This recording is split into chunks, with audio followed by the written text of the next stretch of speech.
मोहब्बत एक एहसास जिसे शब्दों में बयां नहीं किया जा सकता है। ये ना तो समाज के नियमों की मानती है ना रिवाजों को, लेकिन कई बार खूबसूरत सा लगने वाला ये एहसास जिंदगी पर भारी पड़ जाता है और फिर जन्म होता है एक ऐसे गुनाह का जो कई जिंदगी तबाह कर देता है। नागौर की करिश्मा के साथ भी ऐसा ही हुआ, जिसने सहदेव नाम के शख्स से बेइंतहा मोहब्बत की, लेकिन उसका अंजाम बेहद खौफनाक रहा। ये रिपोर्ट देखिए।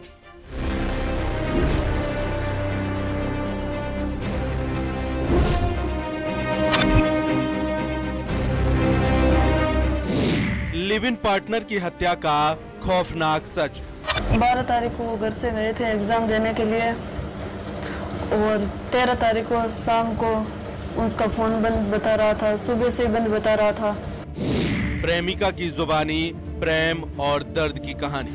हाँ, हमारे गांव में रोज आते थे गाड़ियां लेके और हमारे पीछे ही घूमते थे, हमको धमकियां देते थे कि आपको घर से बाहर नहीं निकलने देंगे। महबूबा ने अपने ही परिवार के लिए मांगी फांसी। मुझे न्याय मिलना बहुत जरूरी है, मुजरिमों को सजा, उसको फांसी मिलनी चाहिए सर।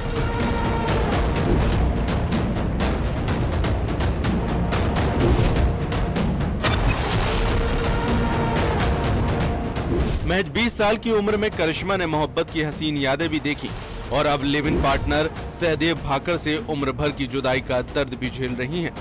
और इसके लिए कोई और नहीं बल्कि करिश्मा के अपने परिवार के लोग ही जिम्मेदार हैं, जिन्होंने अपहरण के बाद सहदेव को मौत के घाट उतार दिया। न्यूज़ 18 राजस्थान पर करिश्मा ने अपना दर्द बयां करते हुए आरोपी परिवार वालों के लिए फांसी की मांग की। मुझे न्याय मिलना बहुत जरूरी है। मैंने एसपी सर से भी बात करके आई परसों और उन्होंने भी बोला मुझे कि मैं आपको न्याय दिलवाएंगे। आज 8 दिन हो गए, अभी तक तो कोई गिरफ्तार नहीं हुआ सर। मेरे मुजरिमों को सजा, उसको फांसी मिलनी चाहिए सर। करिश्मा को डर है कि उसके परिवार वाले एक दिन उसे भी सहदेव की तरह मार डालेंगे।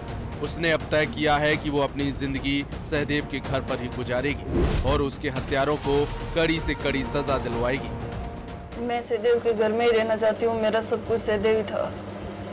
आज उड़ के चला गया, लेकिन मेरा परिवार यही है।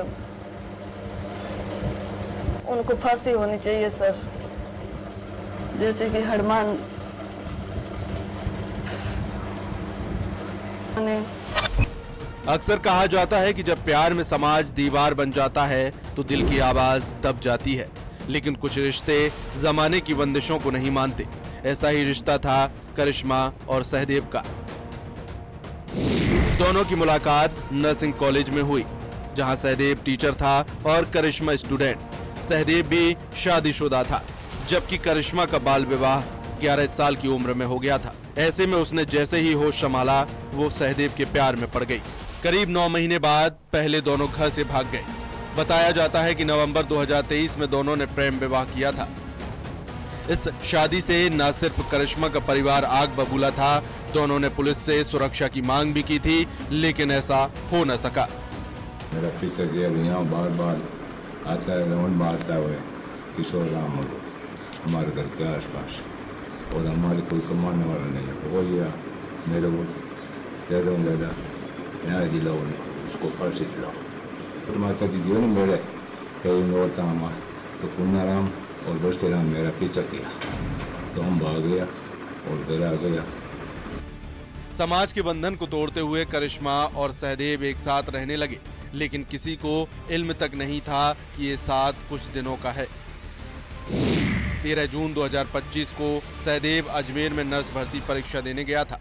परीक्षा के बाद वो अपने दोस्त के साथ घर लौट रहा था। जानकारी की माने तो अजमेर रोड बस स्टैंड से उसका अपहरण हुआ।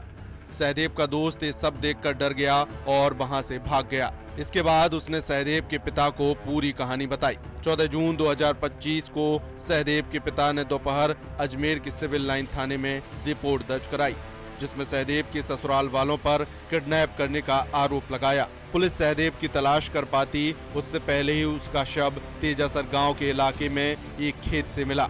हालांकि इस मामले में पुलिस ने 2 आरोपियों को गिरफ्तार किया है। एक मोहब्बत का दर्दनाक अंत हो गया। सहदेव भाकर की हत्या ने एक बार फिर हॉरर किलिंग की क्रूरता को उजागर किया है।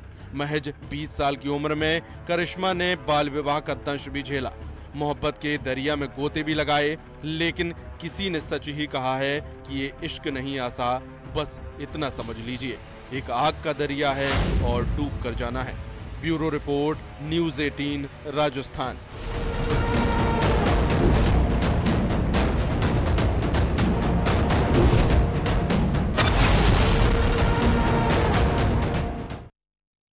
सीकर में पानी का मुद्दा इन दिनों चर्चा में है। प्रदेश के दो बड़े नेता पानी के मुद्दे पर आमने सामने आ गए हैं। वार पलटवार शुरू हो गया है। इस रिपोर्ट में देखिए।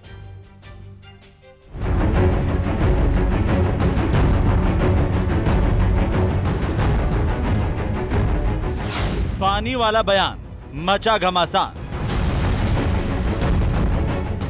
डोटासरा पर राठौड़ का पलटवार। राजस्थान में शक्तिशाली नेता कौन? जब डोटासरा को सरकार की आलोचना करने का कोई तार्किक अवसर नहीं मिलता तो वे इस प्रकार के अनर्गल बयान देकर सुर्खियों में रहना चाहते हैं। यह उनकी पुरानी आदत है, उन्हें कोई गंभीरता से नहीं लेता। ये कांग्रेस प्रदेशाध्यक्ष गोविंद सिंह डोटासरा के उस बयान का जवाब है जो उन्होंने कुछ दिन पहले बीजेपी के नेता राजेंद्र राठौड़ को लेकर दिया था। दरअसल कुछ दिन पहले डोटासरा ने राजेंद्र राठौड़ पर आरोप लगाए थे।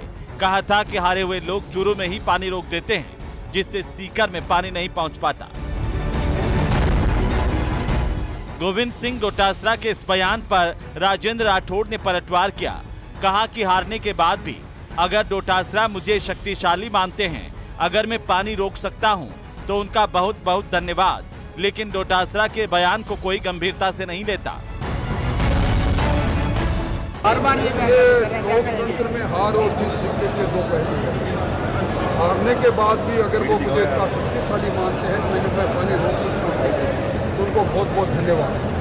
और ये भजन लाल जी की डबल इंजन की सरकार है। ये सरकार, इस सरकार की कथनी करने में कोई अंतर नहीं है।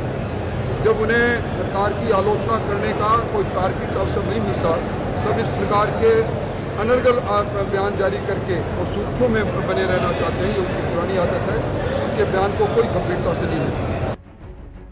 दरअसल राजेंद्र राठौड़ सीकर के जैन भवन में आयोजित राव राजा कल्याण सिंह की 139वीं जयंती समारोह में आए थे। इस दौरान उन्होंने ये बातें कही। साथ ही कहा कि भजनलाल की सरकार डबल इंजन की सरकार है। इनकी कथनी और करनी में कोई अंतर नहीं है। फिलहाल राठौड़ के बयान ने एक बार फिर सियासी हलचल बढ़ा दी है। न्यूज़ 18 राजस्थान के लिए सीकर से संदीप हुड्डा की रिपोर्ट।